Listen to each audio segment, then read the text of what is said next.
If you ever want to discover that your shorty is playing you or some shorty is playing you, I present to you a very interesting question that should put things into perspective. You ask her, and I quote, "As a lady, you meet two guys. One wants to take you to church and the other wants to take you to Dubai. Who will you follow?" If that shorty manages to choose the church guy, drop that woman immediately. Like, no word of a doubt. Don't even waste time. Just drop that babe.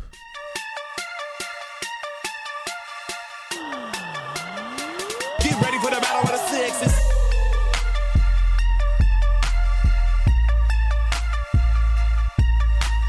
Out of every single one of the women that I have dealt with, out of every single woman that I have spoken to, whether virtual talk, whether physical talk, whether one-on-one, whether a debate, whether a nice conversation, whether I'm dating you or not, at no point have I ever seen a woman being asked this question and saying, you know what, I'll go for the church option. Fuck that. Because honestly speaking, not unless if you are Muslim and you have never been to a church before, and or you are sick and tired of going to Dubai because you've gone there too many times, then you will most likely choose the Dubai option. I'm saying this even as a guy. Like, I will go for the Dubai option and I will not hesitate in making that decision. Now, usually after you've chosen the Dubai option, that's when you ask, what does it entail? Because guess what? Maybe it's just somebody who's simping around and wants to take you on a random trip. Maybe it's somebody who wants to go and experience Dubai with you, not necessarily in a romantic sense, but just in a sense of wanting to get a good travel experience. Maybe they're doing a travel blog and they need somebody to carry along with them. Maybe they'd like a different opinion on some shit. Hell, maybe it might be somebody that'll take you to the yacht where you can go and shake your booty and actually get so much from it. And maybe that's what you've been wanting for a very long time. So why do you have to act all self-righteous and say, oh, I'll go with Hosea, take me to church and shit? Like, you don't need to play around. There's nothing wrong with you saying that you want to go to Dubai, What's usually wrong is when you people say that you will not be with anyone unless they are going to take you to Dubai. That's where the problem lies. There's nothing wrong with having a preference. There's nothing wrong with having a preference that you want to be taken to Dubai. There's nothing wrong with that. But anyways, you know what? At the same time, that church option might actually not be so bad, because who said that it's the church that's down the road? Maybe they meant that they're going to take you to a church in Italy, and it'll be like one of those relic places with like 666 arches or some shit.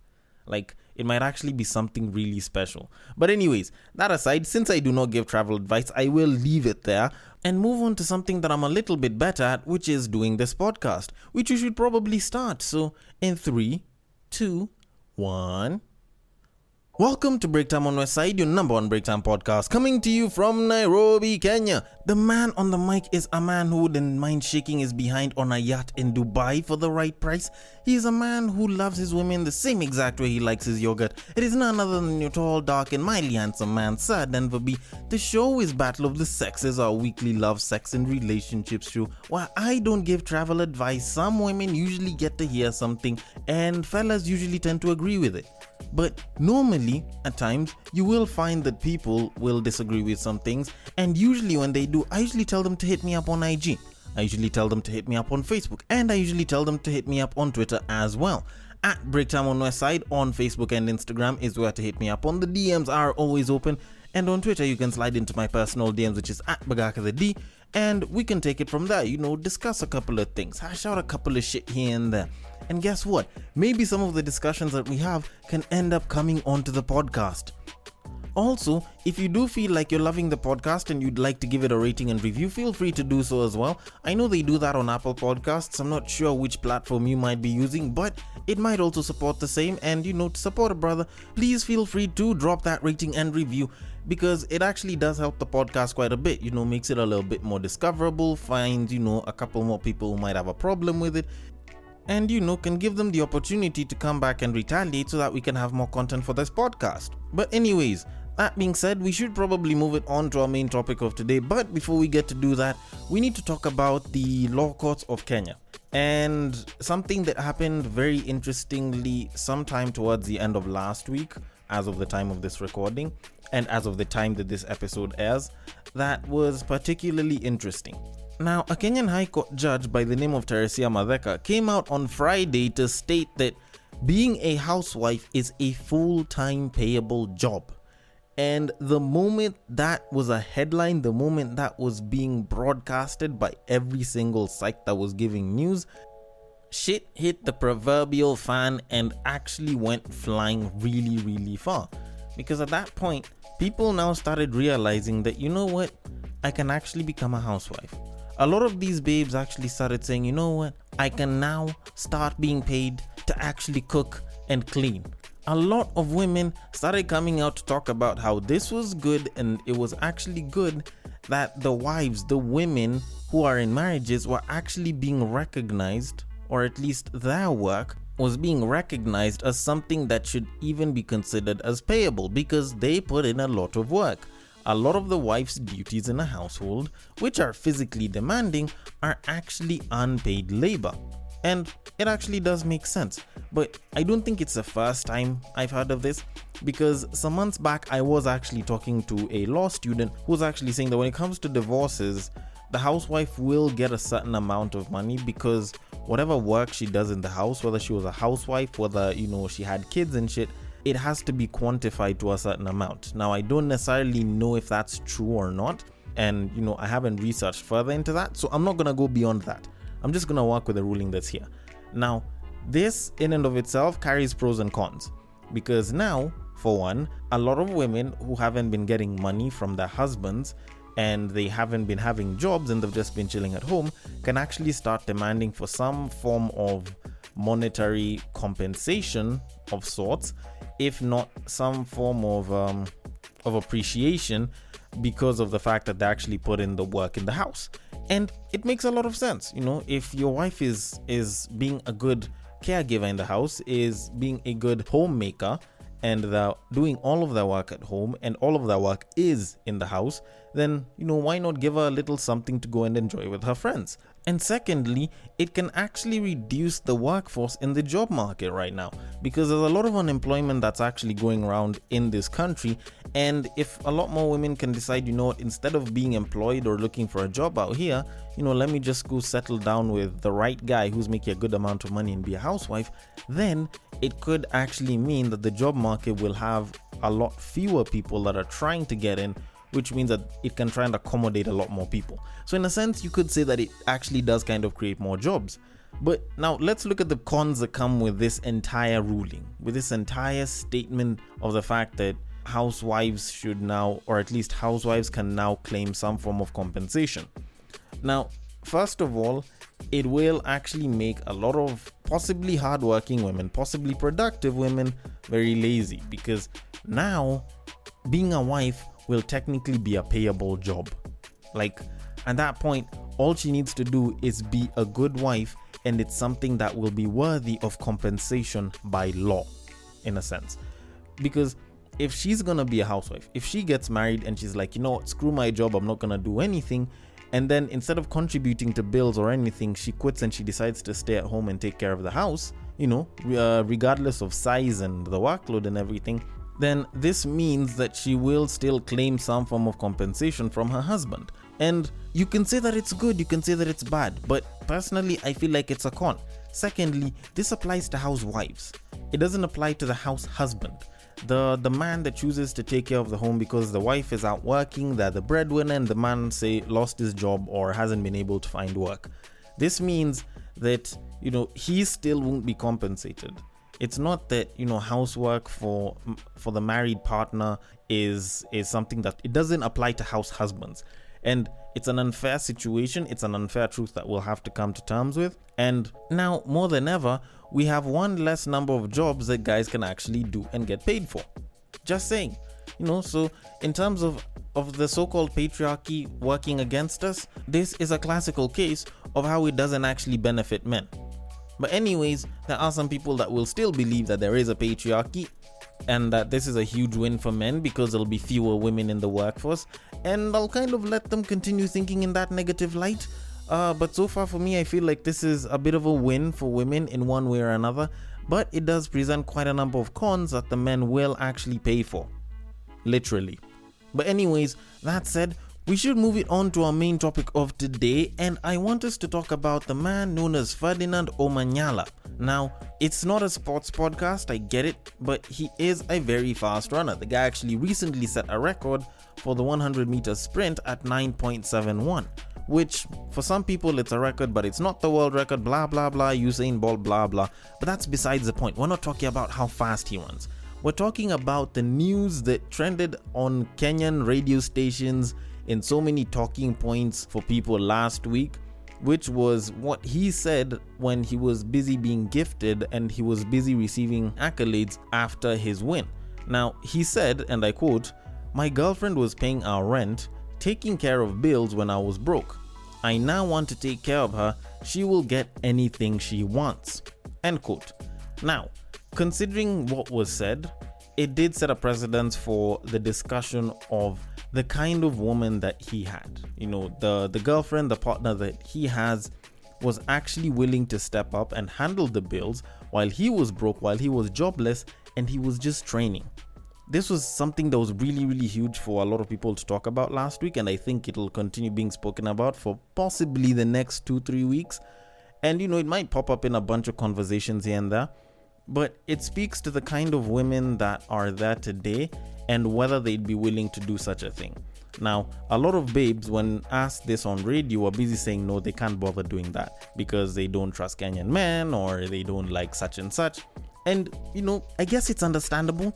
There's a lot of cases where women have actually chosen to support guys and they've ended up turning into leeches. And, you know, there's other times when they've tried helping a guy, the guy's come up and has dropped them. You know, it's totally understandable. Shit like this happens from time to time. I'm not gonna lie, when I was thinking of doing this topic, when I was planning for it, I honestly didn't think that I would actually have that much to say about it up until I actually started planning this episode.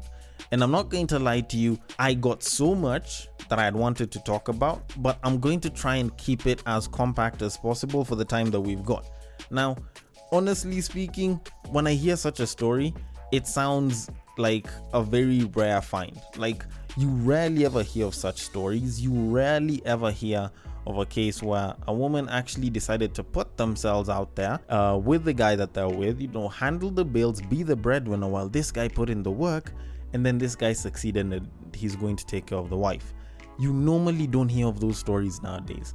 The most recent stories that I was hearing about women choosing to support their man was that this guy was either squandering the money, this guy was either lazy, or he had taken the money and he was trying to bring her down, or he had taken whatever she had given him, lifted himself up and dropped her. Okay? So, to be completely honest, this sounds like a very insane kind of decision to make by a lot of standards. And to ask a lot of women, to ask a lot of people to come out and try and emulate this kind of faith in this kind of story, or at least try and be the person that, you know, uplifts the other person in this story, seems like I'm asking a little much of people. To be completely honest, it feels like I'm asking a lot if I'm to say such a thing. And in reality, if I factor in a bunch of other variations that can come in, you'll see why it was probably a much better decision for her to make as opposed to her leaving the guy, and where my thoughts are on the pros and cons of this relationship, and whether it's something that I would actually encourage a lot more people to do. So let me try and look at it from her end for a little bit. And I'm gonna be logical here. I'm not saying that this is exactly why she did it. I'm just speaking speculatively. So take it with a pinch of salt, a tablespoon of aromat, and a few drops of Heinz right there at the end. Now, in as much as we'd like to talk about how this relationship is really, really nice and it's a very, very nice fairy tale, we need to acknowledge one thing that people haven't been mentioning this entire time. The two of these people have a kid. They have a child between them. So, in a sense, much as they might not mention that, and much as it might seem like it's a very small thing to add on, no pun intended for the kid who's pretty young, it actually changes a lot. Because essentially, if you're actually a bit critical about this entire situation, her leaving him because he has no money and he's unable to take care of the family actually could do a lot more damage to her as a person and her reputation than it would benefit her. Because if she decides to drop this guy and leave with her kid, assuming that she's not the type to actually leave the kid behind with the guy, let's say she takes her kid with her and she goes and she sets up her life elsewhere, goes, stays in another place, sets herself up, or even kicks the guy out. All right. Now, amongst the people that they know together, it looked like she was just there for when things were good. It looked like she is not caring enough to stick with him through the good times and the bad, which diminishes her reputation, at least amongst her friends and possibly relatives and so on.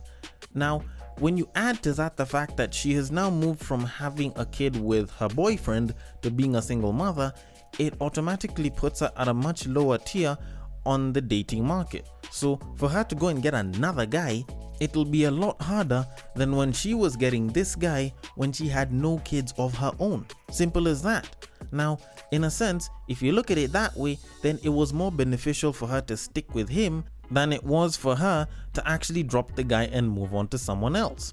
Alright? So I kind of just had to say that there, but either way, I still salute what she did. I'm not saying this is why she chose to do it, but I wouldn't be surprised if it was. Now, I will look into the pros and cons of this relationship. Now, the pros of having such a relationship with somebody where she's the one earning, she's taking care of shit, and she's trying to help you become the best version of yourself is one, you can focus solely on trying to make it as a guy. Like, you can focus on being the best version of yourself, or at least pushing the best out of yourself that can possibly be, because you're not being weighed down by bills, you're not having the pressure to take care of the family. She's taking up all of that pressure, and more so on top of that, it means that now once you make it, you can finally take care of her. You can give her the dream that you've wanted, and if anything, it's exactly what this guy did. On top of that, it shows her loyalty in ways that you'll have never experienced before, because you will never really know the true value of someone up until when things get hard for you, because that's when your friends will show you whether they're true friends or they were just there for the party. Your partner will show whether they were just there for when it's good, or, you know, that whole statement of for richer for poorer was just some shit they were saying in church so that they can get the rings, kiss you, and, you know, cuff you for life. So it is a pretty good place to kind of get to know someone. For the ladies, y'all do get to stand to benefit on this as well. You might not think you do, but you actually do stand to benefit. Because when you think about it, if this guy actually manages to make it, if you happen to get with a guy that has enough potential and everything happens to line up right and this guy makes it big, he will take care of you. He will want to give you the absolute world. And whether he wants to or not, this guy knows that he is obligated to actually give you the best treatment ever, because not only have you expressed your loyalty, which even means more than love to a lot of us guys, if not all of us guys, but it actually shows that you're a ride or die, and he will feel that obligation to always make sure that you're happy and you're taken care of. So it actually does stand to benefit the women as well. But much as a lot of these things will have pros, they have cons as well. Now, the first con that's gonna come with this is a lot of guys are gonna start using this as a way to manipulate babes to actually start supporting them. And it's a fact. It's something that people can take and utilize to their advantage to manipulate somebody. And a lot of the people that will do this are mostly lazy people that do not want to put the work in. If you are at the beginning of your career, if you're at the beginning and you're just starting to scratch the surface of whatever potential you have, then maybe you might be better off not getting into a relationship with somebody who's already well off, or even getting into a relationship at all. Maybe you should start by working on yourself first. Then maybe when you're in a better off position, then probably you can get into a relationship now with somebody who's doing pretty well for themselves and y'all can grow together. Now, my second issue with this is a lot of people will start using this to discredit a lot of the women that say they want a guy who's actually well off. I kid you the hell not. People will start using this to discredit a lot of the women who are saying that they're looking for a guy who's well off. Because you will find that even from our mothers will always talk about how, oh, you know, when I ended up being with your father, oh, it's not like he had a lot, but we took what we had and we made it work. And yes, that is true. But then again, back then, that so-called version of not a lot does not compare to what this version of not a lot looks like. Not a lot as per that time, if you bring it to this time, it barely even amounts to shit. Not a lot for us today means a hell of a lot more, and they probably still haven't recognized that. And more so than that, my personal reason for not liking this is actually what usually comes as a result of hearing such stories, which is whenever you see a guy that's struggling, that's trying to make it out in this world with a babe who's actually doing pretty well for themselves, all of a sudden you're almost treated like a handicap when it comes to social conversation. Cause, oh my gosh, this babe's doing so well for herself and she's making all this money and she can drive a Land Rover, but she's deciding to date this guy who's struggling, who lives in a bedsitter in some weird part of Nairobi, blah blah blah. I don't like that shit. I wouldn't want to feature in a conversation to have that kind of reputation almost as though it's a handicap. It's like me saying that I'm dating a woman and I'm at my absolute best as a guy, making tons of money, super influential and everything, and I'm with a babe who, say, has no legs and can't see. Like, I don't like feeling like that's a handicap. But more so than that, which actually leads me on to the main reason why I'm against this, is hypergamy exists for a reason. The idea of being hypergamous with women isn't a bad thing. It's actually necessary for the survival of our human species. The only problem with it right now is the fact that there's a lot of women who are extremely hypergamous and not aiming for someone who's just above or somewhere close to them, but they're aiming ridiculously high. But all in all, you will find that hypergamy is something that nature has promoted time and time and time again. And it's not that it favors the person with the most money, because nature doesn't know money. It doesn't understand money. Money is a human concept. Nature's currency instead is genetics. That's why they have the statement survival of the fittest. That's why they would go for the biggest, baddest warrior and want to be their wife and look for offspring off of such a person. That nowadays has been turned into money and power and resourcefulness. But nature's rules and nature's currency are still fundamentally the same. But all that said, the main question still comes back, which is this relationship dynamic a good one? Is it something that I would actually encourage people to go for? And to be quite honest, it's very hard for me to say yes and to say no, or even both at the same time, because I'm usually governed by a very simple fundamental rule when it comes to relationships. And it goes like this: relationships are an investment. And if you are the type of person to take a risky investment, such that you as a girl, as a woman, can go for a guy that isn't exactly on your level and, choose to be with them, hoping that they'll actually blow up in the long term and treat you well, then go ahead and do it, and all the best to you. But if it doesn't turn out the way you want, then, well, you probably should have been aware of the kind of investment that you are making. But then again, if you look at some of the largest multinationals in the world, when you look at some of the biggest corporations in the world, the most valuable companies, be it tech, be it cars, be it so many different things, you realize that they were looking like very risky investments, but because somebody had a vision, somebody saw a vision of something better, and somebody saw the potential, and somebody actually decided to take a chance based on the idea that things could be better, those multinationals, those corporations, those big companies, those valuable people and brands, they're where they're at right now.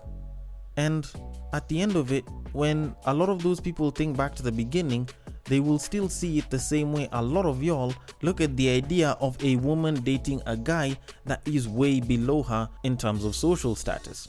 It's absolute insanity. But then again, with this story, here's a plus for insanity. Anyways, that being said, I want to know your thoughts about this. The DMs are open. On IG, it is at Breaktime on Westside. On Facebook, it is also at Breaktime on Westside. And on Twitter, you can slide into my personal DMs, which is at Bagaka the D. Thank you so much for listening all the way till the end. And if you are listening through Castbox, feel free to drop your thoughts and comments below, and I will attend to them accordingly. And I will catch you guys on the next break.